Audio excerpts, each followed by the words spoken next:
Who is the Aga Khan? He is the leader of the Shia Ismaili Muslims, a man whose power was obtained through lineage and not merit or consensus, a true totalitarian by birthright.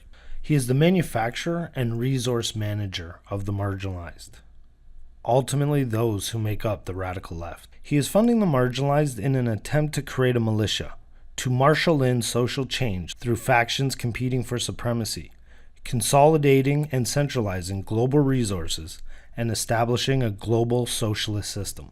A true champion of pluralistic societies, His Highness the Aga Khan.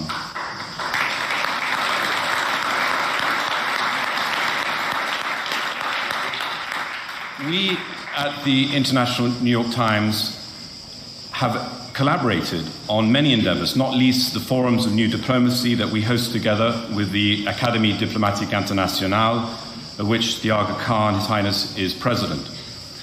As the leader of the world's Ismaili community, His Highness and his superb team has worked globally towards the elimination of poverty, the promotion of secular pluralism, and the advancement of women.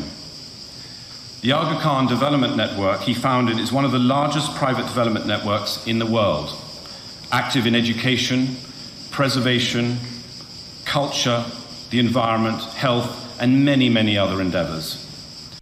The question I have, how is a totalitarian Shia Islamic leader the leading critic of democracy? Not to mention he is the champion of global pluralism, which is the biggest issue the West is confronted with, in so much that factions are being created in order to battle for authority. This tribalism places pressure on democracy and seeks constitutional amendments, ultimately changing the defining principles of statehood and nationality. And to further compound these matters, he holds the title of Your Highness in England and Your Majesty in Iran. But more importantly is that the Aga Khan is the president of the International Diplomatic Academy and the founder of the largest NGO network in the world. These titles grant great access and influence over the West's international relations, negotiations, and terms of agreement. I hope you're asking yourself, why is the main purveyor of fake news, the New York Times, so strongly associated with the Aga Khan? The International Diplomatic Academy is an international organization based in Paris, France, focused on modern diplomacy and international affairs. Founded in 1926, the ADI was, along with Chatham House in London and the Council on Foreign Relations in New York, one of the first policy institutions devoted to the sustained study and analysis of international relations. These organizations and institutions are buried in conspiracies, of great interest and intrigue, but escape the scope of this video. What must be considered is that the Aga Khan, as president of such an organization, allows for the dissemination of Western democracy through international relations, negotiations, and terms of agreement. I believe that the progress of democracy in our world is fundamentally linked to improving the quality of human life. The promise of democracy is that the people themselves best know how to achieve such progress. But if that promise is disappointed, then democracy is endangered. Quality of life is based on perception. What needs to be improved is the standard of living, and this improvement in standards will naturally improve the lives of citizens. Now, the standards of living are under great threat with the onset of group dominance in society due to pluralism, which you are the champion of. How do you make citizens' lives better when there are so many factions competing for supremacy?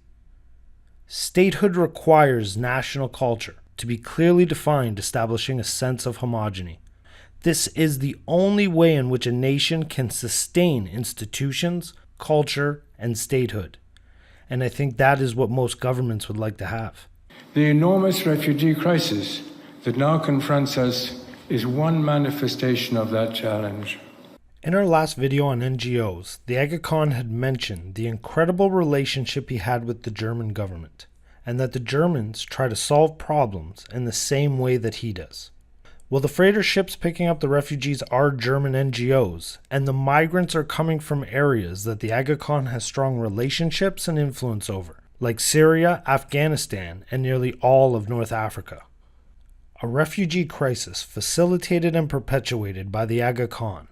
Mass migration is a method of warfare. This is an invasion. As stated by the Aga Khan, this is the Ummah, the consolidation of the Islamic community at large, establishing a supra-community. Often, when old autocratic orders yielded, new democratic orders were not ready to thrive, or were walled in by political and ideological dogmas. Today, all across the world, we continue to hear increasingly about a crisis of government, of confidence in governments. The crisis in government is a result of your invasive practices when it comes to national institutions in pursuit of your global socialism. Your manipulation of institutions and what they represent to the population has tarnished the public's opinion of government's competency and has debilitated living standards. While the pace of history accelerates, democratic governments often deadlock.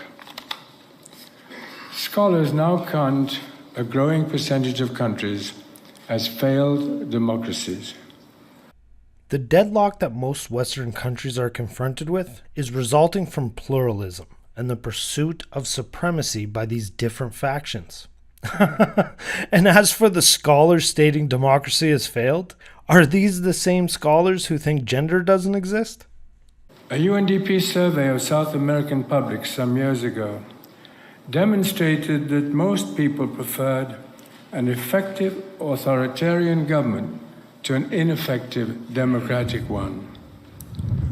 Quality of life was the prime concern. What defines and stabilizes a democracy is its institutional effectiveness.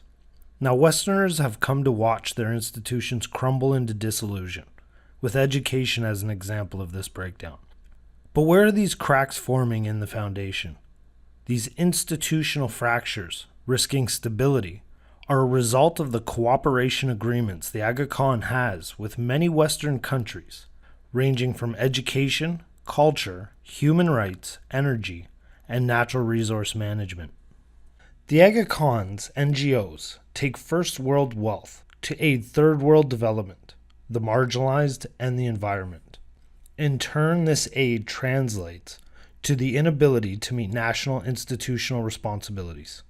And these government shortcomings are in line with the institutions that your network of civil society NGOs are seeking to overthrow. To quote the Aga Khan, his development network is to realize the social consciousness of Islam through institutional actions.